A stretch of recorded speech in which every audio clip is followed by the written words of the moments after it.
UP की सियासत में एक ऐसा खेल शुरू होने वाला है जिसमें इत्तेहाद से ज़्यादा इनकार, नज़रियात से ज़्यादा मफाद और दावों से ज़्यादा पोल खुलने वाले हैं। सवाल ये है कि कौन किसको इस्तेमाल कर रहा है और कौन खुद अपने ही जाल में फंस चुका है। फिलहाल चैनल पर नए हैं तो सब्सक्राइब कर लें, फेसबुक पेज को भी फॉलो करना हरगिज़ ना भूलें और मुमकिन हो तो न्यूज़ G24 की आर्थिक सहायता भी करें।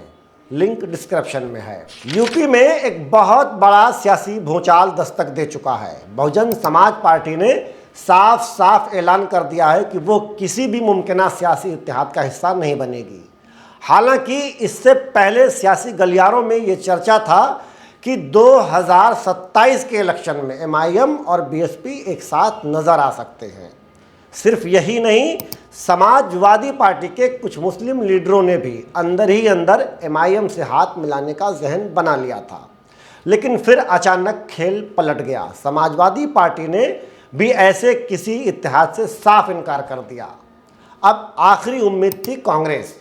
ये माना जा रहा था कि बिहार में हुए सियासी नुकसान के बाद शायद कांग्रेस MIM से समझौता कर ले, लेकिन पार्लियामेंट परिसर से वायरल हुई मल्लिकार्जुन खड़गे की एक वीडियो ने सारी उम्मीदों पर पानी फेर दिया। इस वीडियो में वो ओवैसी के बारे में ये कहते हुए सुने गए कि अगर ओवैसी यूपी में आए तो कांग्रेस को ख़त्म कर देंगे। जी हाँ, यही वो लम्हा था जिसने कांग्रेस के सेकुलरिज्म के दावों और ज़मीनी सियासत के विरोधाभास को बेनकाब कर दिया। ख़ास तौर पर मुसलमानों के दरमियान कांग्रेस की छवि को बहुत बड़ा नुकसान पहुंचाया। सीधे लफ्ज़ों में कहें तो मल्लिकार्जुन खड़गे ने यह बयान देकर खुद कांग्रेस के पैर पर कुल्हाड़ी मार दी। अब जबकि MIM के लिए इत्तेहाद के सारे दरवाजे बंद हो चुके हैं तो उसने एक नई चाल चल दी।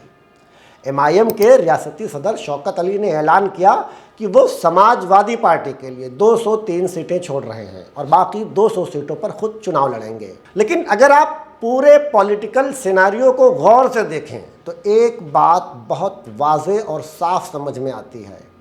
MIM हकीकत में 200 सीटों पर इलेक्शन लड़ने वाली नहीं है।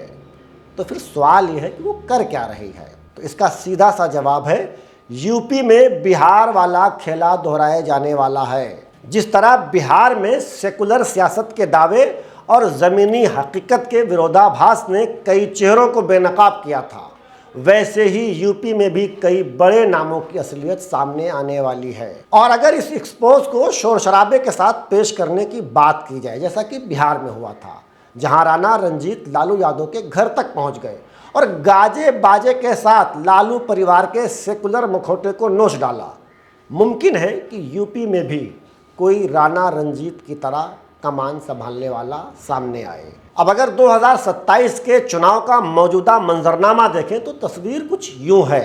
बीजेपी इक़्तिदार में वापसी के इरादे से मैदान में उतरेगी।